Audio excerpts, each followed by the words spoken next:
Hi guys, it's me ChazzaHD and welcome to tonight's stream. Of course, a few days after the Bahrain Grand Prix weekend finished.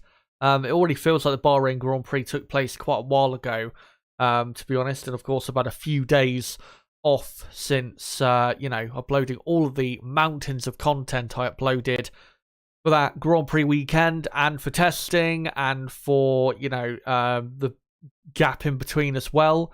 It does already feel like quite a while ago since we had the Bahrain Grand Prix. It was a decent weekend, I guess you could say, in Bahrain. It wasn't as exciting as it could have been, but it wasn't terrible or anything. I think some people on social media, as usual, overreacting to what happened in the race, where obviously Red Bull dominated. Aston Martin did very well. Ferrari, Mercedes didn't look that great, at least in the race. The midfield fight wasn't the greatest, but was still competitive. But yeah, I think certain people out there losing their minds a bit from what we saw in the first Grand Prix. But in tonight's stream, what we're going to be covering in what's going to be not the longest stream in the world. I'm only going to be doing 2 topics tonight. And yeah, what I'm going to be covering is Aston Martin and their meteoric rise in the last 12 months and just look at where they are now and what I think they can do this season and what I think they're truly capable of in 2023. And we'll also get into Mercedes because, of course, there is big issues going on at the Mercedes team. And they've got a bit of a project, I think, now going on to, completely change their concept of car design and to try and actually close the gap to Red Bull, whilst going in a more so correct direction in terms of the design of their car. Because, of course, the zero side pod design has, failed pretty much. So, yeah. We'll get into that later in the stream. But yeah, the main focus tonight is going to be Aston Martin. Couple things I want to get into, though, before we get into talking about these topics quickly, is obviously, one, I had a bit of a mental breakdown, I guess, in the last few days, or especially on Monday. Because, of course, I promised that there'd be a video on Monday reviewing some of the key talking points for the Bahrain Grand Prix. I did edit a video and complete a video that I wasn't able to get out on Monday, and I was going to instead upload early-ish on Tuesday morning, like 10 a.m. And as I tried to render that video through Premiere Pro, which is my editing software, the editing software I was trying to use, my PC simply didn't have the memory to render it because of certain motion graphics I was using. I just wasn't able to get the video out, and that's why I had a bit of a breakdown, I guess, on my community tab of my YouTube homepage, where I got into, quite self-deprecating talk, saying that I was the Ferrari of the F1 community. I mean, I still feel that to a certain extent when it comes to, like, trying to make, like, really good quality recorded or edited videos. But yeah, obviously I've had a couple days to focus on other things, such as my uni work, which is going definitely a lot better now than it was, say, 2 or 3 weeks ago, which definitely helps my psyche. But yeah, after a couple days of thinking, as I talked about on the community tab of my homepage, I think yesterday, I've decided that from now on, I am going to go back to just doing what I most enjoy doing with this channel and just focus on doing live streams, because I love live streams the most out of anything I do on this channel. It's not that I don't like doing edited videos. The problem is, it's so painstaking editing these, videos and trying to make them absolutely right for your vision, and, getting them out and getting them uploaded properly and all of that is just, it's quite painstaking and definitely less enjoyable. And when things do go wrong, such as not enough memory on your PC or technical problems and other stuff, then it just makes it, not enjoyable whatsoever. And I think you guys will remember, definitely some of you who are, older subscribers, that a couple years ago, when I properly came back to doing this, which was, properly came back to doing this about 2 years ago at the start of the 2021 season, I made it clear that I was only going to do YouTube in a way that, meant I could enjoy it and enjoy life really the most. And that is what I'm going to be doing from now on. So, like I said, I'm going to just be focusing on the live streams.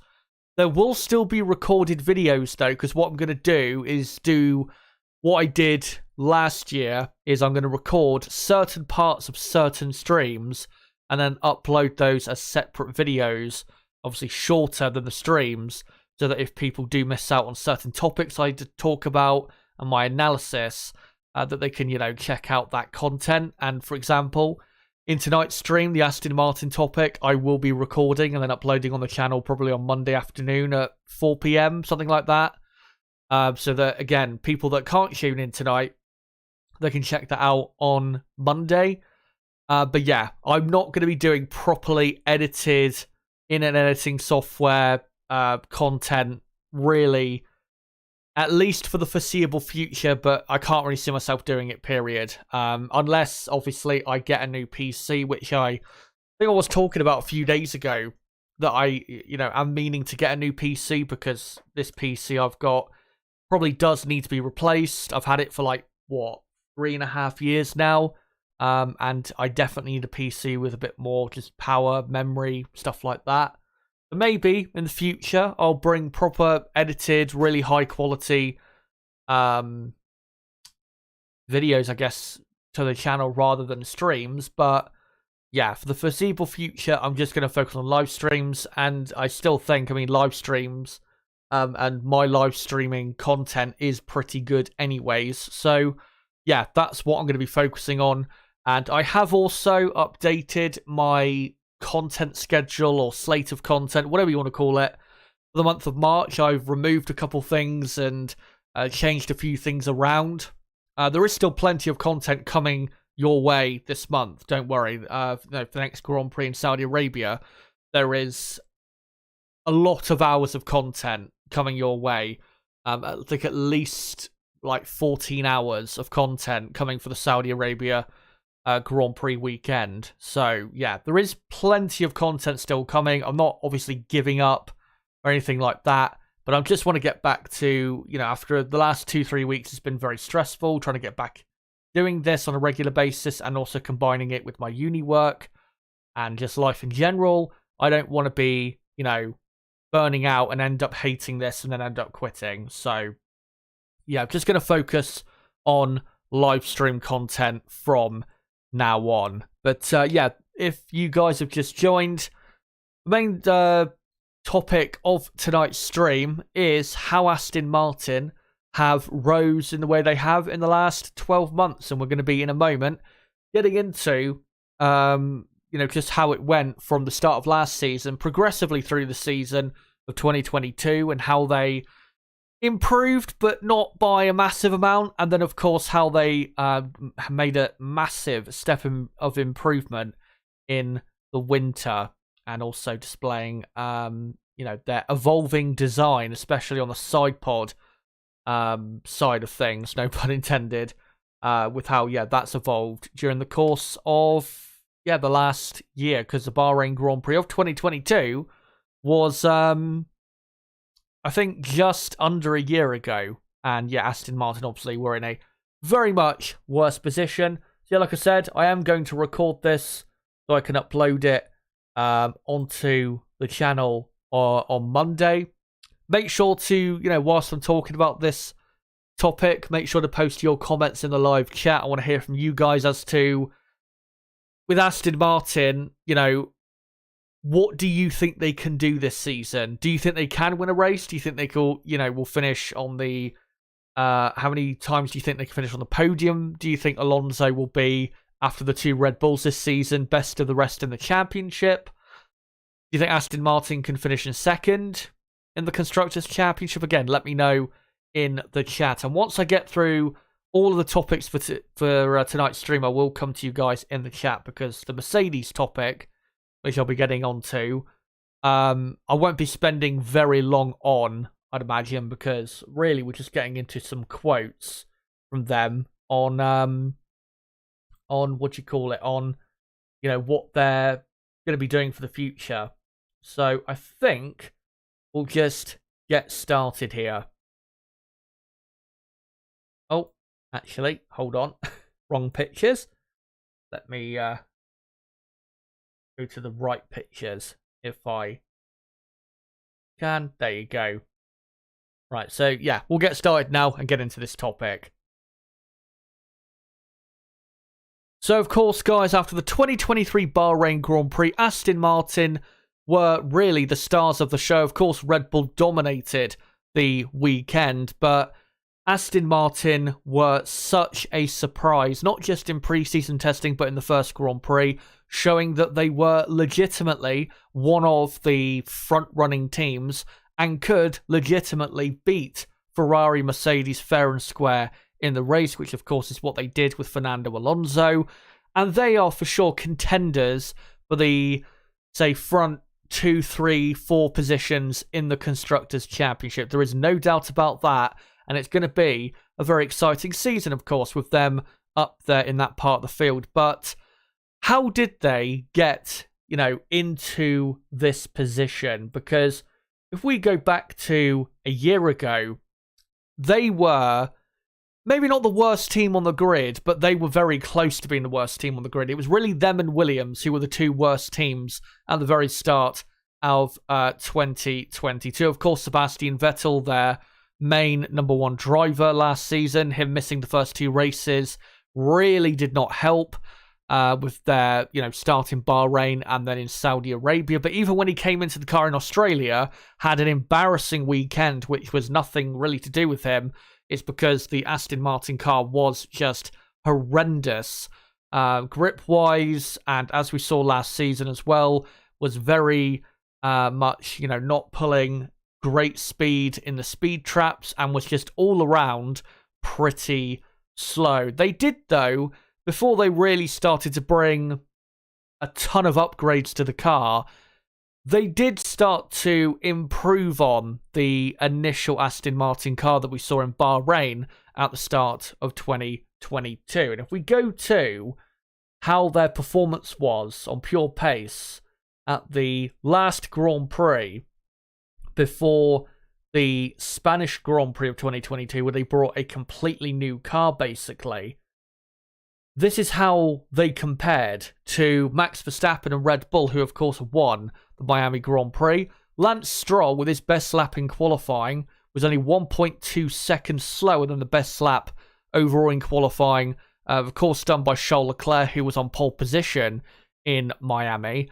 And then with Stroll and Vettel both starting from the pit lane because of, I think, issues with the fuel for Aston Martin. Can't remember exactly what the issue was, but yeah, they both had to start from the pit lane, obviously come back through the field. But on average, they were 2 seconds a lap slower than Red Bull, who of course were in Miami, I'd say probably the quickest team that race that weekend. And on average, really, it was about 2 seconds per lap they were losing to Red Bull during almost every race in 2022. But compared to how they started in Bahrain, where they were much further off pole position and their race pace was even worse than it was in Miami, they did pretty well to come back to the position they were in by this time in the season. And then, of course, we got to the Spanish Grand Prix, where again, they brought almost a completely new car. And the biggest area to really see just how much of a difference the new design was compared to what they previously had can be seen here. So obviously this is the side pod of the Aston Martin car before the Spanish Grand Prix of 2022. And then at the Spanish Grand Prix, you have this side pod. And this side pod very much in its design, inspired by the Red Bull car, who have, pioneered, Adrian Newey pioneered that design with these regulations. And of course, Aston Martin, having hired Dan Fallows, who used to work alongside Adrian at Red Bull in the technical department, with him now at this time in 2022 having started and already having influence in the technical department of Aston Martin, already had the Aston Martin team on this design concept that I think by now most people would agree is the best side pod and design concept for these particular regulations. But at this point, even though they brought such a new car compared to what we saw in the first 5 races of 2022,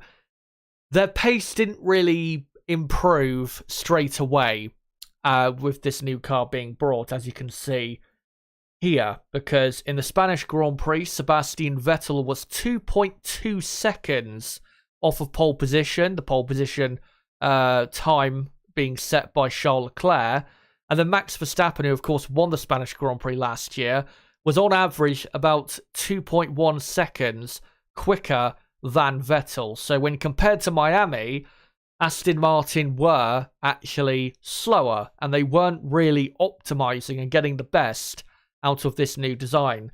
And I think really the reason that is, and it's a logical reason really, is because of course they started 2022 with a design that the previous technical guys had, and then once they brought in Dan Fallows and a few other people, I think from Red Bull as well, and some newer people they hired, I think in the back end of 2021, once they started to have their influence on the design of the Aston Martin, these two design concepts that were going on at Aston Martin, again, before the Spanish Grand Prix and then after the Spanish Grand Prix, obviously were having to now mesh, and it wasn't really making for a great car, because after the Spanish Grand Prix, Aston Martin wouldn't really see an uptick in performance. Vettel would score some points in Monaco, Baku, and Canada. In Baku, finished in 6th place, very impressively for Aston Martin.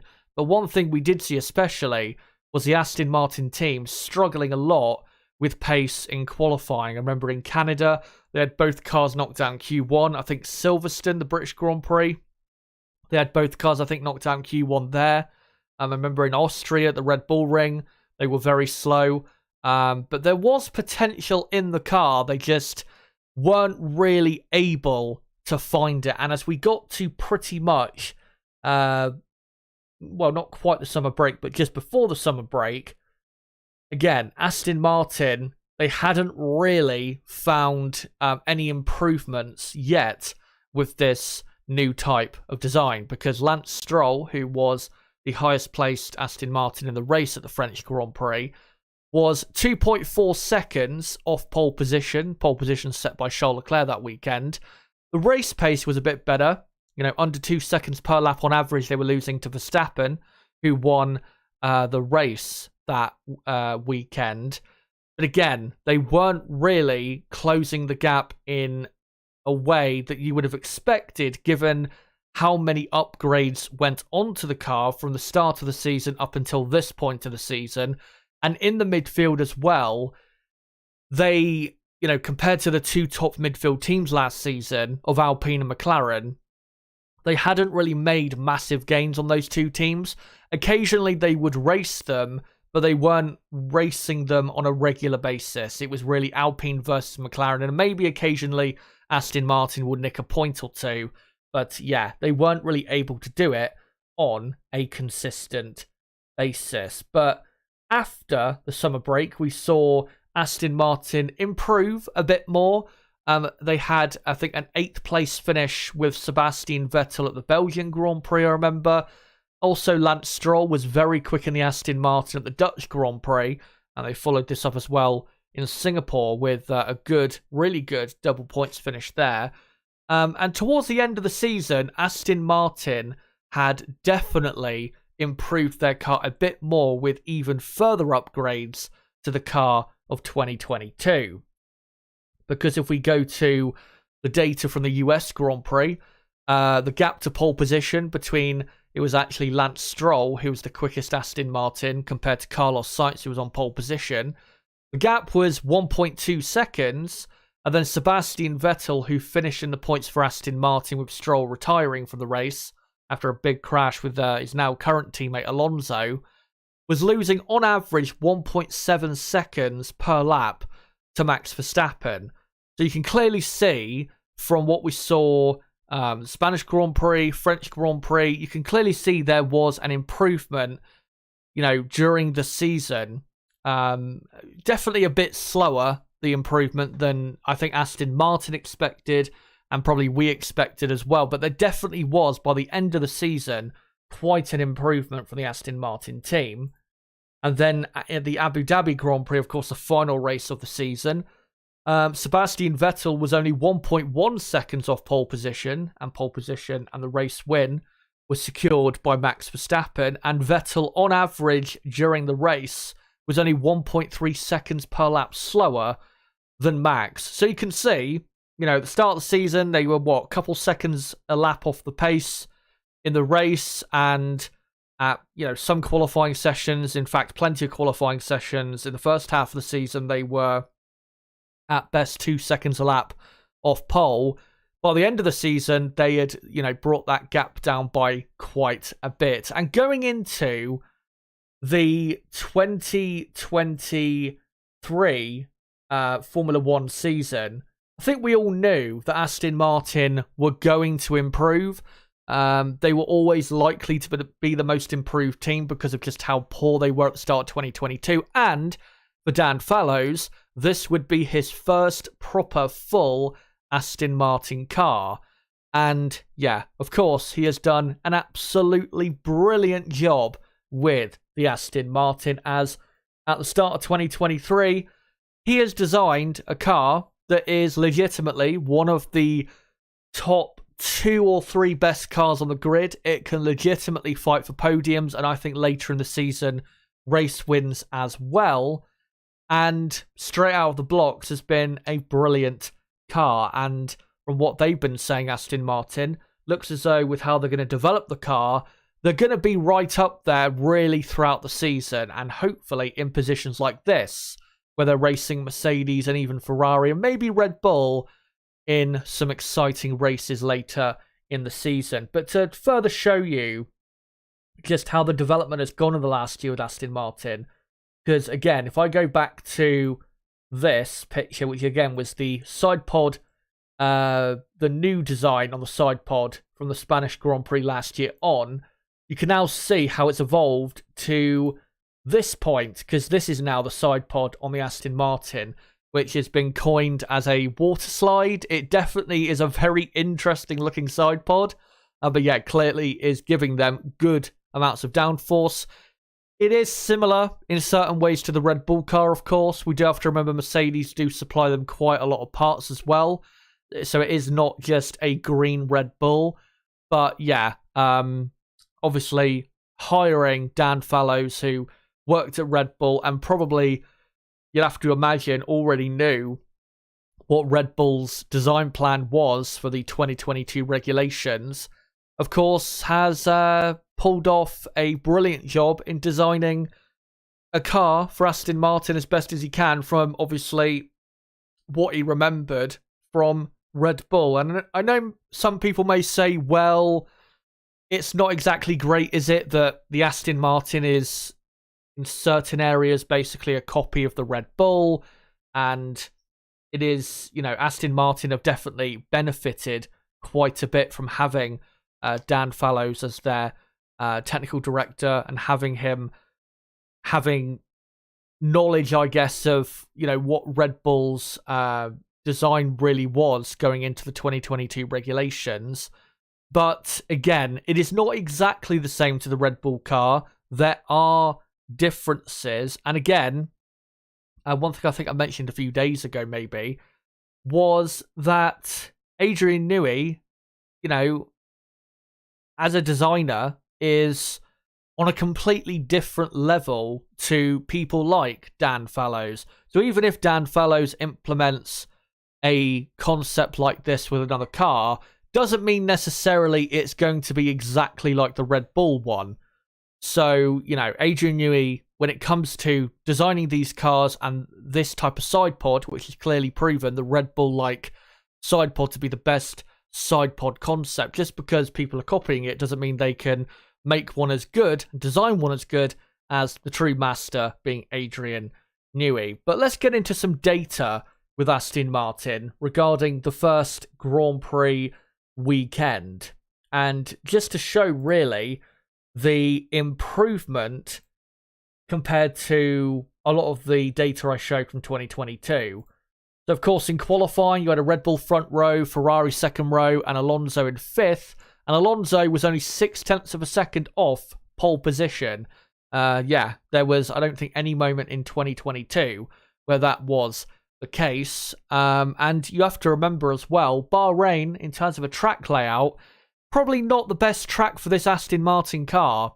I think definitely the higher downforce tracks and definitely circuits with slower corners are going to help the Aston Martin car more than circuits like the Sakhir International Circuit. So for them to only be 0.6 of a second off around a track that doesn't really suit them that much is pretty good. And it shows that they are definitely on some good pace and definitely have strong pace, I think, for really the entire season. Of course, there are going to be certain circuits where they are weaker, certain tracks where they're stronger, but for them to still be not too far behind, even say Ferrari, who, were just over 0.3 of a second quicker around a circuit where, in qualifying trim at least, Ferrari should have been probably much quicker than Aston Martin, is pretty good. Of course, Leclerc could have done a final lap in qualifying, I get that, but still, Aston Martin's pace, I think,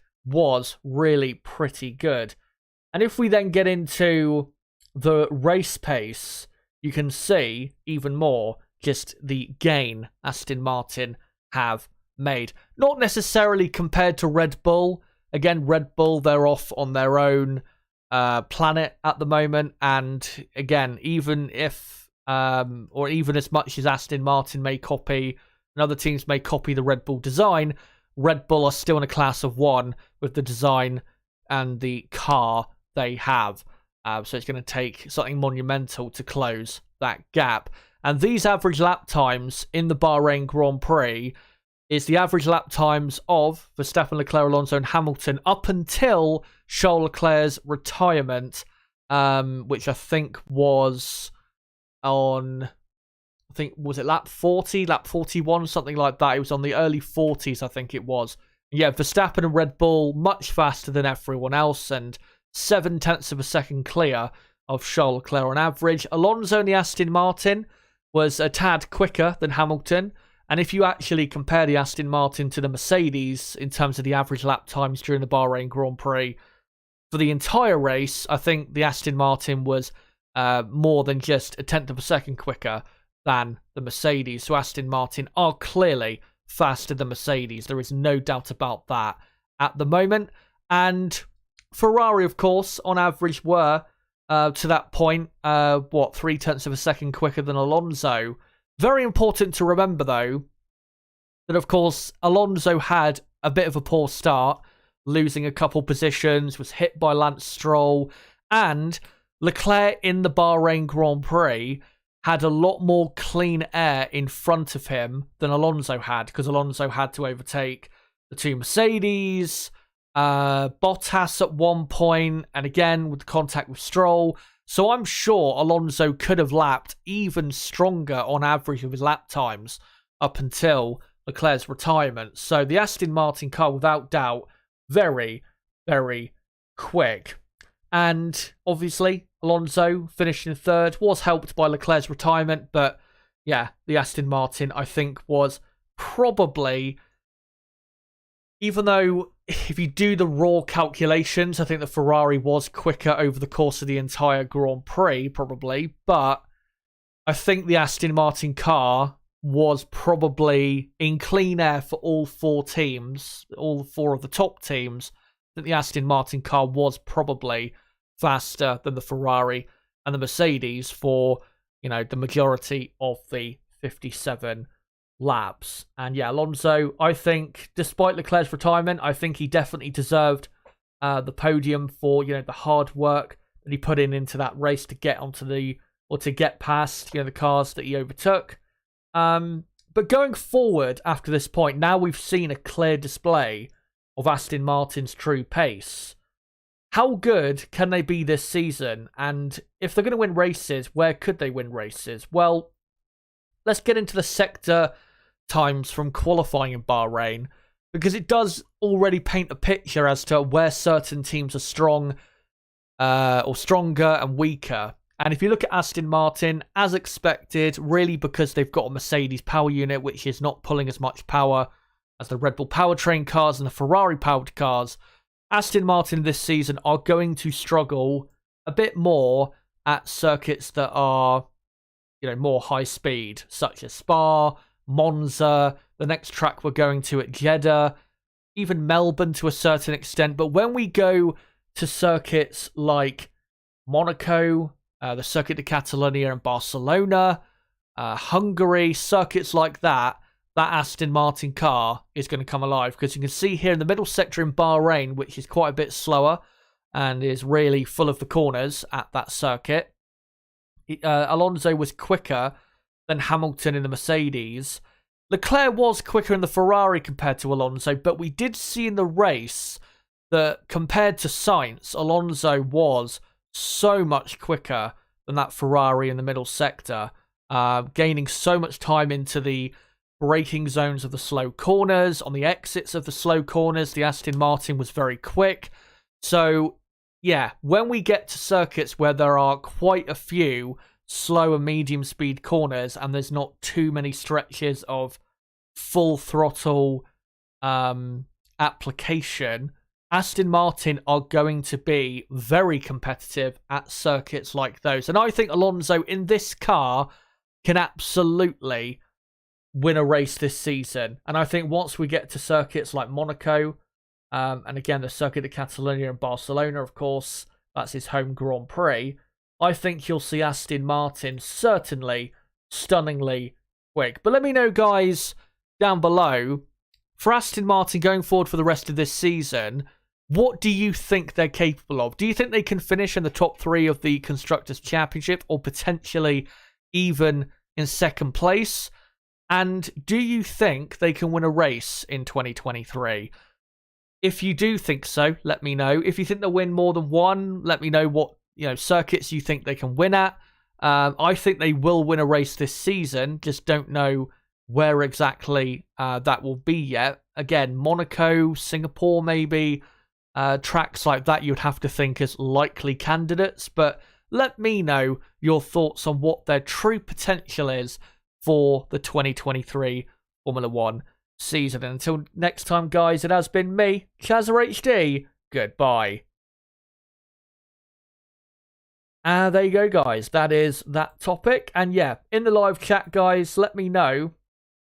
What do you call it? Let me know.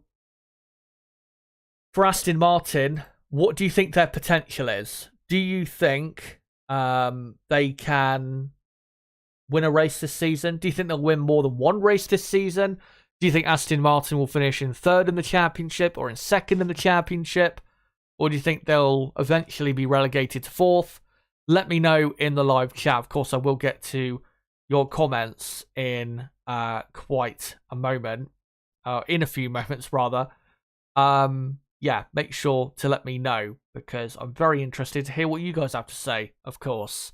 Let me just quickly, though, go into the chat, and I just noticed a comment from Michael Lewis saying 12 minutes of yammering and then get to it. Yeah, don't know what you're talking about there. I'm allowed to talk for as long as I want, so yeah, if you don't like it, just go fuck yourself, basically. Anyway, let's move on to the Mercedes-Benz team, because obviously they have started the season quite poorly, and yeah, they have a lot of work to do if they are going to be really this season on pure pace, finishing even on the podium, never mind winning a race. They were alarmingly bad in the Bahrain Grand Prix. Not just in qualifying, but I think most importantly in the race, because at least last season, sometimes when they were quite slow in qualifying, they would pull it back in the race and be, decently quick. But yeah, in Bahrain, they were just really poor the whole weekend, and sadly, even worse in the race than they were in qualifying. And after, of course, this zero side pod design has been, it's not been trialed, but they've been running it for the last year. They've tried their best with it, but eventually, after the failure that was the Bahrain Grand Prix of 2023, they've decided that they are going to move on from that design. And let's hear what Toto Wolff has to say about this whole issue. So this is what Toto had to say, I think, after qualifying in Bahrain. By the way, credit to race fans for the quotes here that I'm going to be reading out. So he said, quote, "We gave it our best go also over the winter, and now we just need to all regroup." Hold on, let me just make sure I got these quotes in the right order. I think that's all good. Yeah, let me just read it, as is on the screen. So yeah, he said, quote, we gave it our best go also over the winter, and now we just need to all regroup, sit down with the engineers who are totally not dogmatic about anything. There is no holy cows, and decide what is the development direction we want to pursue in order to be competitive to win races. It's not only like last year that you're scoring podiums eventually. You get there. I'm sure we can win races this season, but it's really the mid and long term that we need to look at which decisions you need to take. And essentially, he said that, yeah, they will be scrapping this concept, the zero pod concept, and going with a new one. The rumor is that it's more akin to the Red Bull like side pod design. Whether it is truly, very similar, or how similar it is to the Red Bull design, we'll see, of course, when they bring it. Probably the Emilia-Romagna Grand Prix at Imola, which is, mid-May, something like that. So yeah, but I'm really frustrated about this with Mercedes, because I said last season, plenty of people said last season, and I think the common logical thought from a lot of people who obviously watch Formula One, analyze Formula One, all of that stuff, yeah, the logical thought was that they had to go a different way on their design for 2023, because even though, yes, they found better performance with the zero pod design last season, and they improved over the course of 2022, they were never really in a position, maybe until the very, very end of last season, to regularly compete for victories. And they weren't really able, a lot of the time, to stop Red Bull. A lot of the time, obviously, they were very poor in qualifying. And we saw that, obviously, in the Bahrain Grand Prix, this weekend just gone. And yeah, they were kind of similar, I would say, to what Red Bull were in 2017, 2018, where Red Bull would always be the third fastest team, really, in qualifying. In the race, they'd come back and be a lot more competitive, maybe win a race or two, but they would never be, regularly, consistently up there, and obviously be remotely a title contender. And obviously the issues back then were really because they didn't have enough power from the Renault engine they were using. Of course, they made improvements on that, and eventually Red Bull have got into the position they are currently in. But I expected, like I think quite a few others, that they would either copy or more so take inspiration from either the Red Bull or Ferrari side pod concepts that we saw last year, and even we've seen this year. But this, decision to move on now to, to a new concept. Of course, they have had this in their back pocket, and they've been saying that they've had this other alternative design in the wind tunnel, I think for a bit of time now. but they've wasted a few months where they could have, started with a new design for 2023 and really got that concept all meshed together well with the 2023 car and developed a really, much better car for the start of this season compared to how they started last season. And this season is now going to be for Mercedes like last season, except it's going to be harder because now they've got not just Red Bull and Ferrari to contend with, they've now got Aston Martin to contend with. So, yeah, this season is going to be very much a struggle for them. And I think they can still win a race this season, Mercedes, but it's going to take a few races for them to even be podium contenders, I think, really, with what they've got at the moment. But this is what Andrew Shovlin had to say. I got a couple of quotes from him on, more so on what Mercedes are going to be doing in the future with their designs and stuff like that and their concept. And he said, quote, people have tended to use the word concept when they mean the side pod design. And Toto has said recently that we are looking at a revision that is going to come along in the next few races anyway. Again, we believe that will be at Imola, the Emilia-Romagna Grand Prix in mid-May. And then he goes on to say, given the gap to the front, of course, we're going to look at bigger departures and more radical changes. But those changes take time to turn into a faster solution. In the wind tunnel, you can't do them overnight, which is true. But I will get more into what he said here in a second. Just want to finish off the rest of what he had to say. As he went on to say, there is quite a lot of development that you've got to do around any sort of big change in geometry and or in that area. Of course, we are looking at where we can improve the car. We are looking for potential to develop, and you will see visible changes coming on the car over the next few races. So, yeah, their season really is going to start at the beginning of the triple header of Imola, Monaco, and Spain. I think that's where their proper 2023 car will arrive. But going back to this first part of what he had to say, I was a bit concerned when he was saying, or where he says, of course, we are going to look at bigger departures and more radical changes. Now, the reason I'm concerned with that is because, of course, their zero pod concept or design is quite a departure from everything else we have seen since these regulations began at the beginning of last season, and is quite radical compared, of course, to the Red Bull concept, the Ferrari concept as well, and it clearly hasn't worked.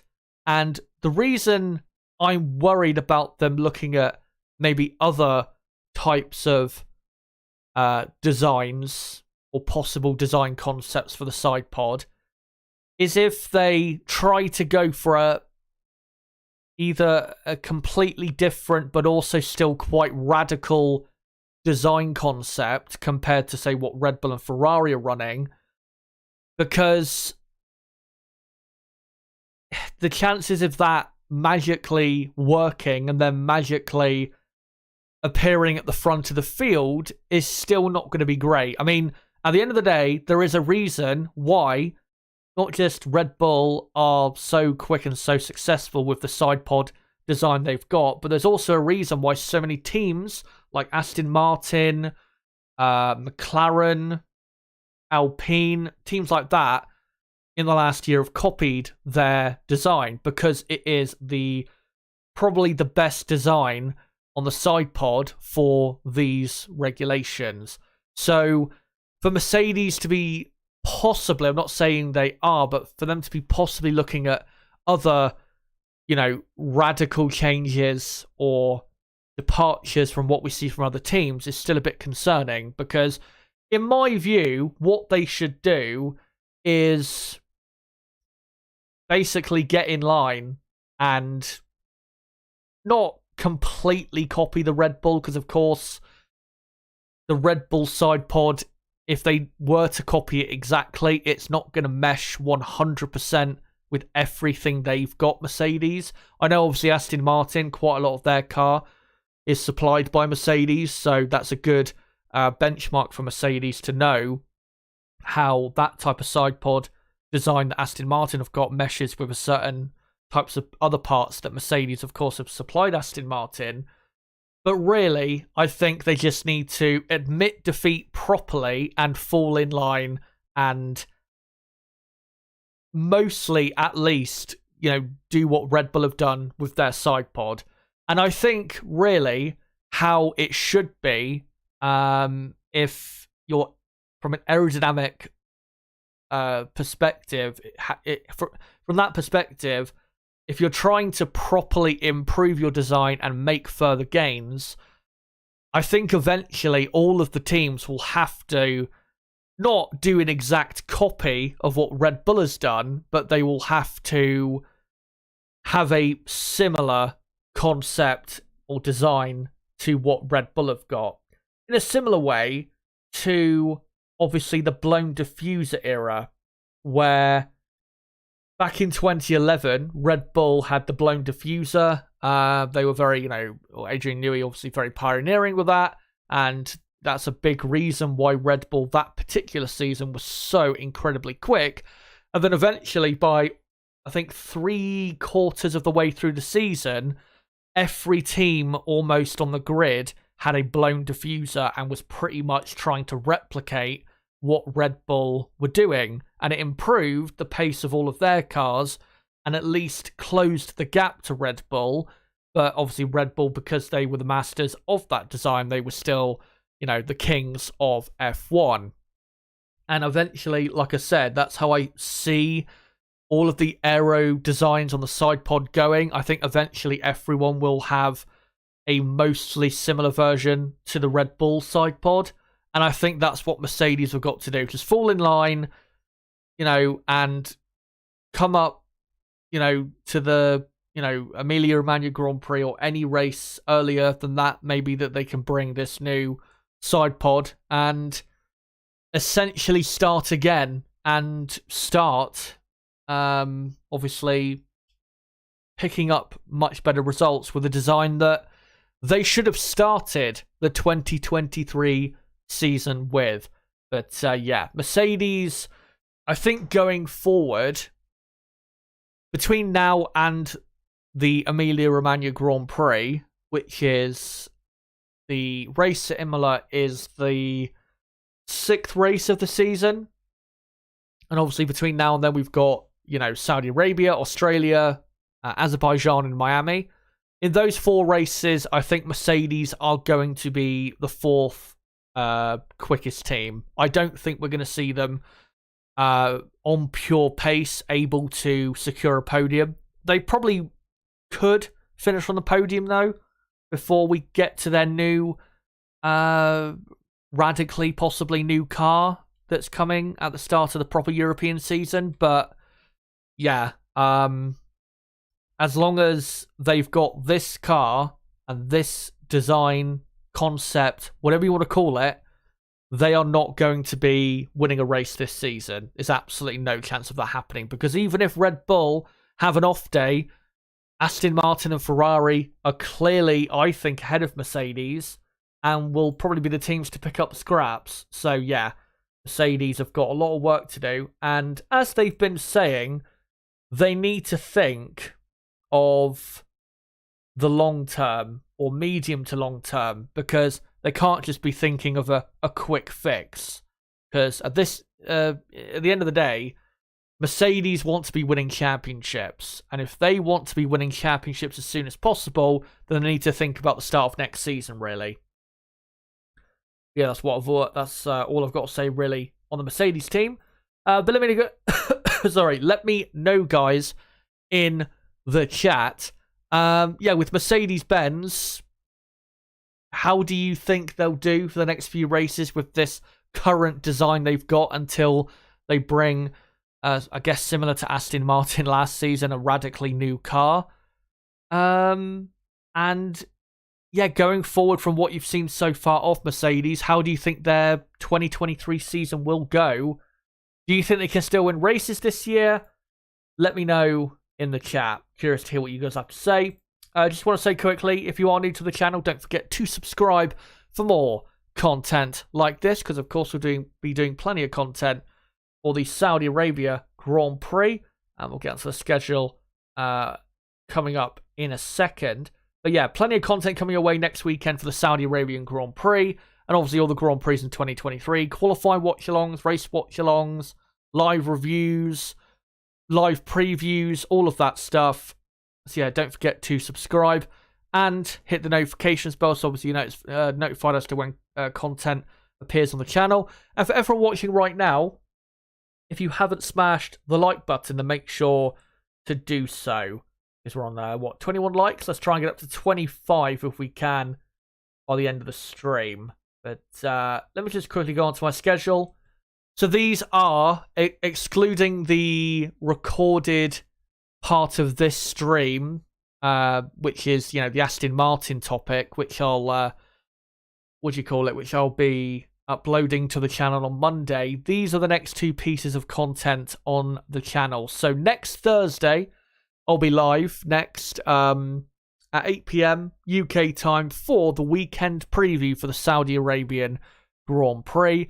And then the day after, on Friday practice day, I'll be live at 4:45 for, that's 4, if I can speak fucking English, 4:45 PM my time, UK time, for, watching along the practice 2 session for the Saudi Arabian Grand Prix. Be great for you guys to join for those two streams.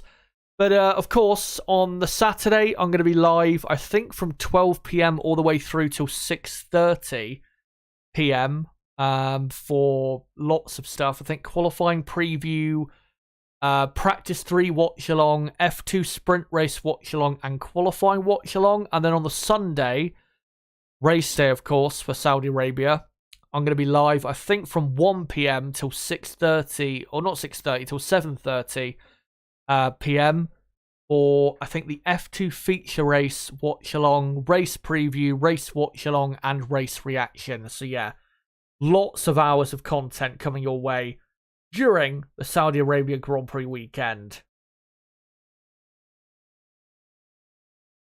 Right, let's read out some comments from you guys in the chat before I conclude the stream. Hello to Efron, hello to Sparky Pete, who says, hey, hello, Chazza.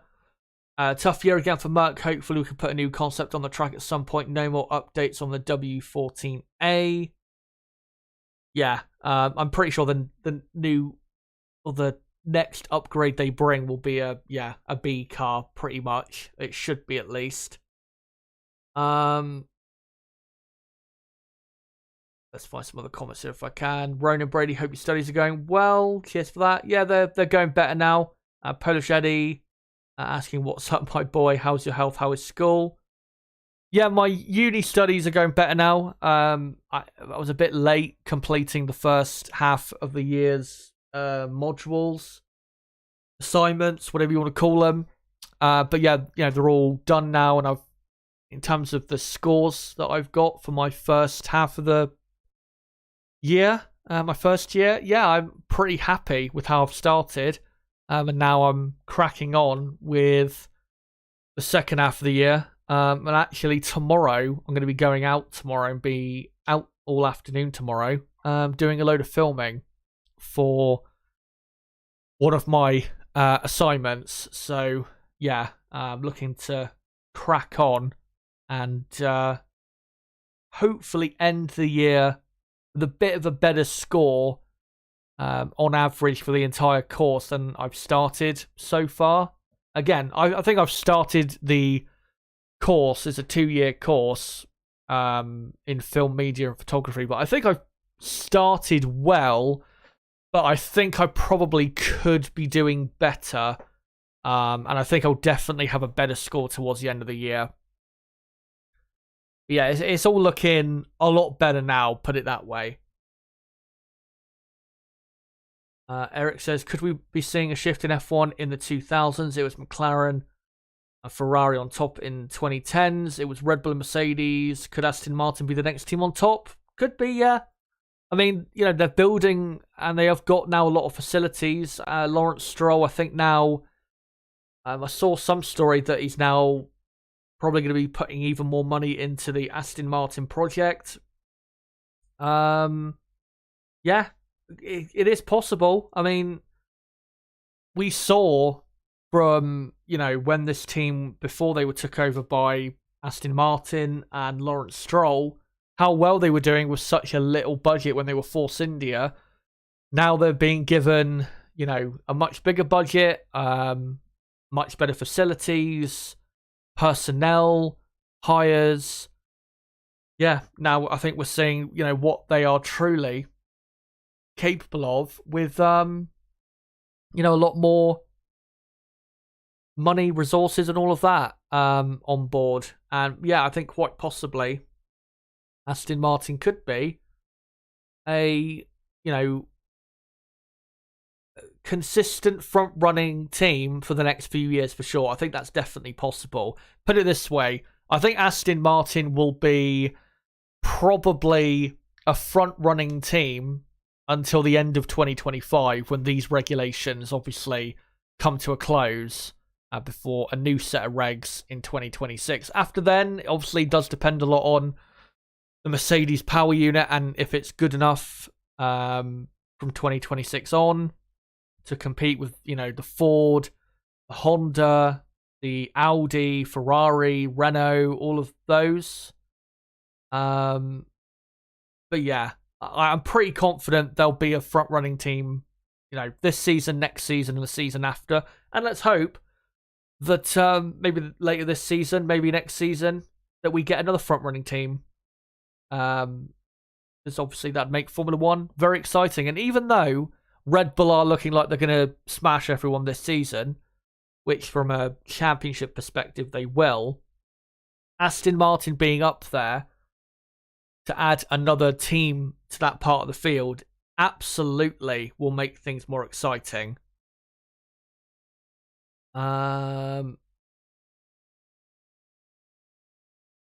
Let's find some other comments if I can.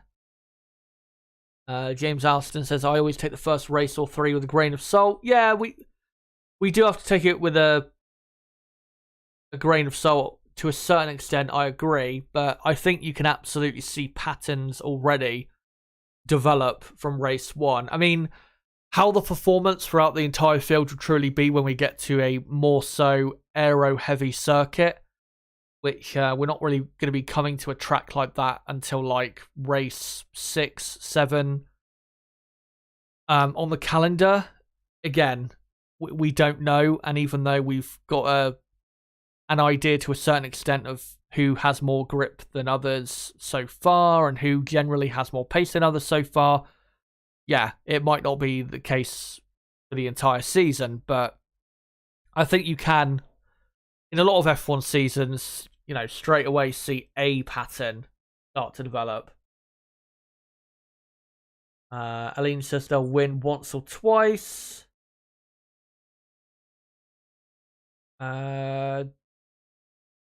Barky Pete says next few races will suck. I'm probably going to the Miami Grand Prix over Cota, even though there may be some hope by Cota. It's hopeless at the moment. Yeah. Would you call it? Yeah. If you're a Mercedes fan, do not be getting too. Well, I was going to say don't be getting too overexcited. Just don't have any expectations, I think, for the minute, if you're a Mercedes fan, because until they bring this basically, B car, they're not going to be doing anything really remarkable. So, yeah. Josiah says Barcelona is a true test of where the teams lie in the pecking order. Not necessarily. I mean, it's a true test of where people lie probably for the first half of the season, but I wouldn't say for the season in general. Because, I mean, if you remember last season, Ferrari were faster than Red Bull in Barcelona, and then obviously towards the end of the season, Red Bull hammered Ferrari quite a lot. Pelogedi says, best of luck, man. Thank you for the content. Don't overwork yourself. I'll try not to. Here's flat.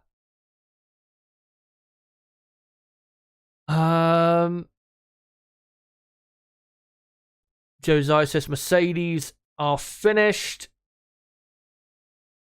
I wouldn't say they're sorry, I wouldn't say they're finished, Mercedes. I think, not having James Allison help them in the last year, as much as obviously they've had in the past, really has hurt them.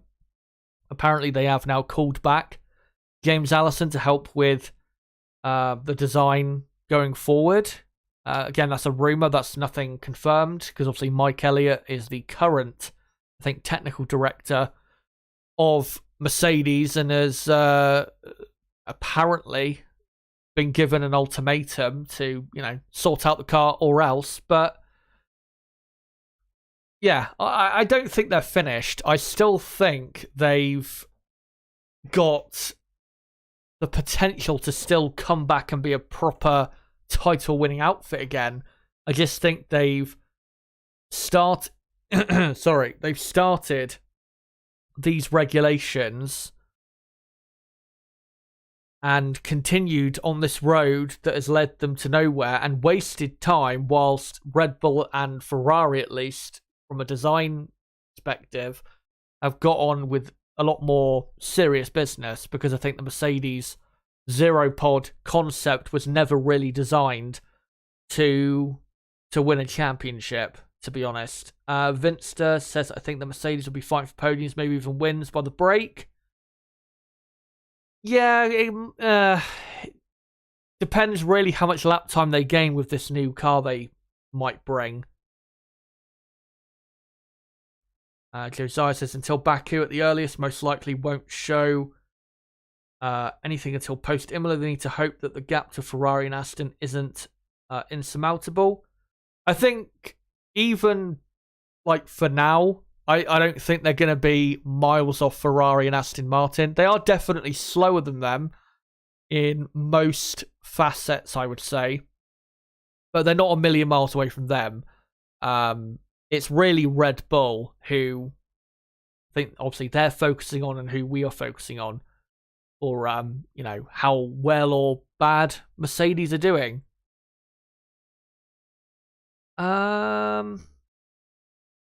I think I'll read out a couple more comments and then bring the stream to a close. I was only planning to be live really tonight for an hour or so.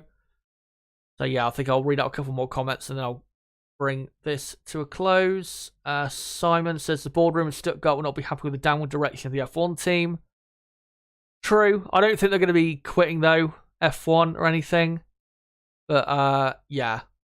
If this continues for a few years, there's definitely going to be interesting discussions going on as to their future involvement. Because, of course, if you're someone like Mercedes, a massive manufacturer, if you're committing so much money and resources to a project and you're not winning, then eventually you got to pull the plug, which we've seen obviously from Toyota in the past, BMW, Renault, Honda, many others in the past. So yeah, I think it's a possibility that Mercedes maybe in, maybe not 5 years, but say 10 years from now, maybe Mercedes as a company might look to step away from Formula One if they're, still not winning. But yeah, I think we've got still quite a while to go until we get to that point. But I think, guys, I'll bring the stream to an end. So thank you guys for coming along to tonight's stream. Been great to have you all here, and been great to see you all, of course. Again, these are the next two live streams on the channel. Weekend preview for Saudi Arabia next Thursday at 8 PM. I'll be going live, and then on the day after, Friday the 17th, which I think is St. Patrick's Day, I'll be doing a practice 2 watch along for the Saudi Arabian Grand Prix live at 4:45 PM, 15 minutes before practice 2 starts, that is. And yeah, make sure to join me to see what the pace at that part of the weekend is so far in Jeddah. But guys, yeah, cheers for coming along tonight. If you are new to the channel, make sure to subscribe for more content like this. If you haven't, before you go, make sure to smash the like button. Let's try and get the likes up to 30. Maybe by the very end of this stream, as I cut off. That'd be great if we can. And yeah, also don't forget to follow me on Twitter at ChazHD5 to keep up with the content on this channel.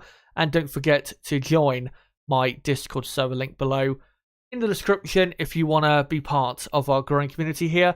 Again, if you have missed the main topic of this stream about Aston Martin, I did record it and I will upload it as a stream clip, I guess, on Monday afternoon at 4 PM UK time. So don't worry, there'll be that coming out on Monday in case you guys have missed anything here. But yeah, until next Thursday, guys, my weekend preview for the second race of 2023. It has been me, ChazHD. Goodbye.